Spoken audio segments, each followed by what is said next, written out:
All right, Brandon Murphy, let's react rapidly right now for the YouTube. Man, cardiac canes, man. You can count on three things in life, right?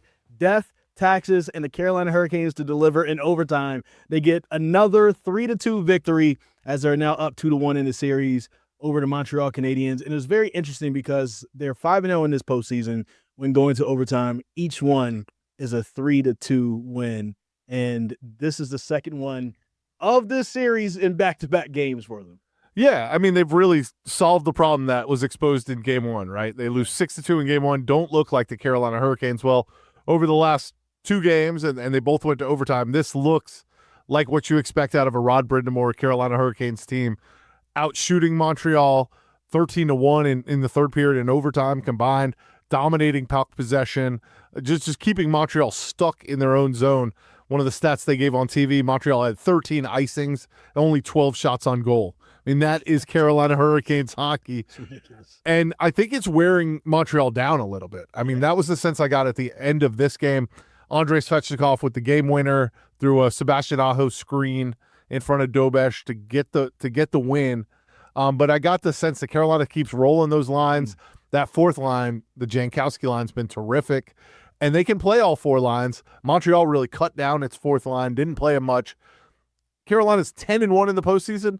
Montreal's played 18 games now, or 17 games now in the postseason. Mm-hmm. The difference in the number of games, I think, is starting to catch up to Montreal a little bit. And if you're going to continue to play extra hockey, right, like this was almost 4 full periods of hockey that Montreal has played. I mean, they're putting some miles on their body. But the Carolina Hurricanes, as you said, getting to their game, and we've seen that the last two games, and I think that's been an important key. And then you have new guys stepping up. I thought it was a very important thing to see the first goal go in by Shane Gostisbehere, right? You got somebody from the blue line who's going to send it in instead of one of the forwards that's helping out with the scoring here in this series. And I thought that was a big moment because before that, you know, some of the other D-men, you know, were shooting it in as well, trying to get it in. They were being a lot more aggressive. I felt like the D was a lot more aggressive in shooting the puck in this game, especially in that first period, and they cashed in. I will say, I don't want to be a Debbie Downer, though. With 38 shots to 13, there was a bunch of block shots, so maybe the Canes would have had 50 shots. Yeah. Right? If Montreal wasn't so good at blocking, so they blocked like 30-something shots. So you got to think like a third of those are decent shot chances. The Canes still are barely winning these games, right? And you know, maybe as hockey people, you look at it like where you're dominating and it's just not going in, and that's cool and all. But we see when the Canes aren't playing their game, they'll end up losing 6-2. But in these games, they're winning 3-2. But you need overtime to get there. You kind of want to see more shots or more goals go in for the Canes. Yeah, I mean, certainly, you know, this is their style, right? Get a lot of pucks on net, and then you hope some things happen when you get that first shot. I mean, we saw the second goal, Keandre Miller, great backhand pass to Taylor Hall right on the goal line or right out at the crease. He had to bang it, I think, maybe 3 times to get it home, right? Dobish stopped the first 2. Hall was finally able to get it through. That's the kind of hockey they want to play. But you would like to see, you know, Aho and Svechnikov and Jarvis, that line, which had played much better tonight, I thought, had the game-winning goal. They had a couple chances, a puck just bouncing over someone's stick. I mean, they had a couple chances late. So you would like to see higher grade chances, I think. But I think their style is to overwhelm you with shots, get enough rebounds, put enough behind the goalie, and it's working. They're now 2 games away from the Stanley Cup final, which is pretty amazing considering where we were after Game 1. And folks thought, well, maybe Montreal is just too fast, just too skilled, and might put Carolina away. Andrei Svechnikov gets credit for that last goal for a second. It went to Sebastian Aho, but goes back to Andrei Svechnikov. But I will say this, because on Twitter there was starting to be a discussion about Sebastian Aho, right? You're the top line center. You haven't seen a bunch of production from him in this postseason. Of course, the first 2 series, the top lines kind of cancel each other out, and you see the big second line, the big production from them, and things are rolling really well. This is where you want your top line guys to really start going in there. And I will say that that net front presence of Aho blocking out Dobesh. And I think we've seen now Dobesh can get kind of off his rocker a little bit. He can get a little bit frustrated with some things. And I feel like he was frustrated a little bit in this game. And at the very end, Sebastian Aho kind of blocking him out right there. He didn't see that puck coming at all. And, even though he's not going to get any credit for any of that, he has a lot to do with that goal right there. And even though people on Twitter, on X, are having that discussion, hey, where is Sebastian Aho? Where's our top line center? I think you have to give him a lot of credit for how he helped Andrei Svechnikov get that one in the goal at the end of the game. And it was a terrific shift from that group. I mean, they kept the puck in deep. They worked it. They got additional chances, and then Svechnikov finally delivers there at the end. Like you said, Aho, a great job of blocking Dobesh. I think Freddie Anderson needs a little credit here, too. His 11th straight game, he doesn't get many shots, right? Only 12 shots on goal, but he came up big with a couple of those big saves when Carolina really needed it. You get late in the third period, you've got to come up with those saves because there's not enough time left to get back on the board. I thought he played well, and they're just going to ride Freddie Anderson, I think, as far as he's going to take him. That's 11 straight starts. Outside of the first game of this series, hadn't allowed more than 2 goals in any game. He's going to hold him to 2, and can your offense go get you 3? Seems to be the formula for Carolina right now. Kane's video crew also has a lot to do because that third period when the Habs scored a goal and then it was called back because of offsides, that was a really important key moment in the game. Here's another thing that if you look at everything kind of historically, the first time that the Canes have led in the Eastern Conference Final since they won in 2006.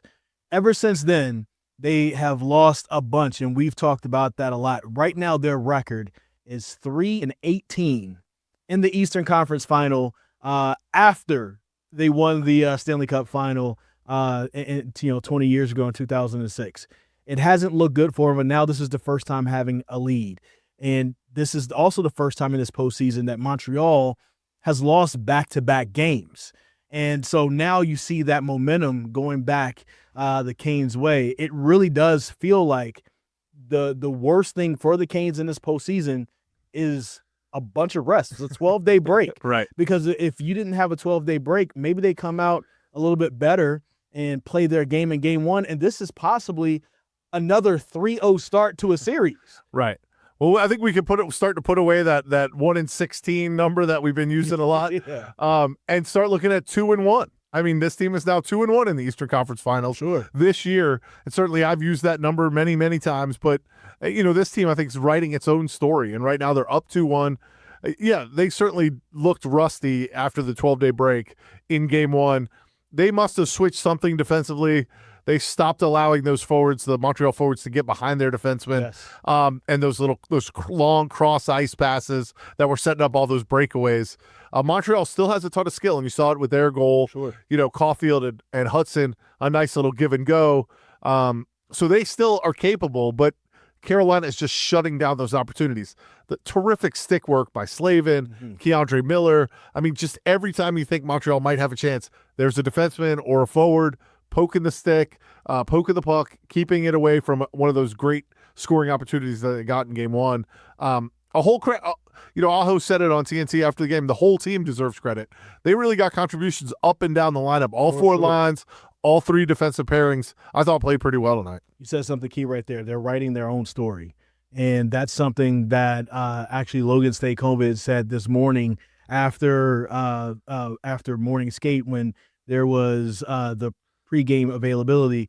He was asked a question like, hey, you guys in this round haven't looked very good. And he was like, I just got to this team last year. This team right now is 1-1 in this round. Whatever happened in the past has nothing to do with us. We're talking about right now. And he's correct, because also in those other series, the Canes weren't favored to win. They're favored to win in this series, and now they're up 2-1. So they are writing their own story right now. And this is exactly where they want to be. They've now tilted home ice advantage back to themselves. Really, all they have to do right now is continue to play their game and really take care of home, right? If you lose, if you go back and forth again, right, and you just take care of home, you're moving on to the Stanley Cup Final. Yeah, Carolina has Game 5 and Game 7 at home. Obviously, would like to take care of it beforehand. Montreal not as good at home as they are on the road. Yeah. Their record this postseason is much better on the road. But, yeah, Game 4 is Wednesday night. Game 5 is Friday night. If Carolina can play their game 2 more nights, they may be looking at clinching by the end of the week. It doesn't do good for my blood pressure, but maybe you hope that it goes into overtime again, as they're 5-0 in overtime and in the postseason. And Montreal is 3-4 now in overtime this postseason. Those extra games, I think, are going to catch up to Montreal at some point. They played 6 more games than the Hurricanes. I feel like they started looking tired in the Buffalo series at the end. Yeah, and now they've gone to overtime at least twice in this series. They made some changes.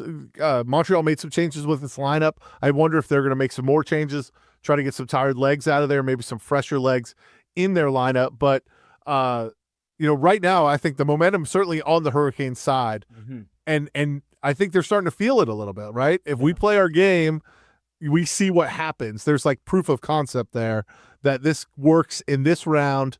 It works against this team. Just keep hitting them, keep taking more shots than them, and eventually you'll get one past Dobish. Well, we'll see what happens. Game 4, is Wednesday night, 8:00 for Montreal. Then, of course, we're guaranteed to come to back to Raleigh for Game 5. The Canes can essentially close this one out in a gentleman's sweep, but they have to take care of business on Wednesday night to put themselves in that position to possibly do that. Well, and the other interesting thing, Carolina's been the beneficiary of all this rest, or maybe not the beneficiary, but the Western Conference is 3-0, and it's possible that Vegas finishes that off while the Carolina series goes longer. So if Carolina were to make it to the Stanley Cup final, it's possible they're going to be at the rest deficit, which would be interesting given what they've done in the first couple rounds. Yeah, we'll see how that possibly impacts them. We'll definitely be paying attention to what's happening over there. I also saw something else on Twitter about the Carolina Hurricanes and their luck. Somebody brought up, Brian, this is unfair, but I just want to bring it up for entertainment's sake. Was it the Hurricanes or was it Martin Necas? Because right now, the Avalanche are down 0-3 right now. But I don't want to say that I like Martin Necas. He's a really good player. That's not me saying it. It's just something I saw on Twitter. I also thought the one thing we should mention, the non-call on the 6 men on the ice penalty. Look, I'm a total let him play, especially you get late in the third period, you get to overtime, let him play.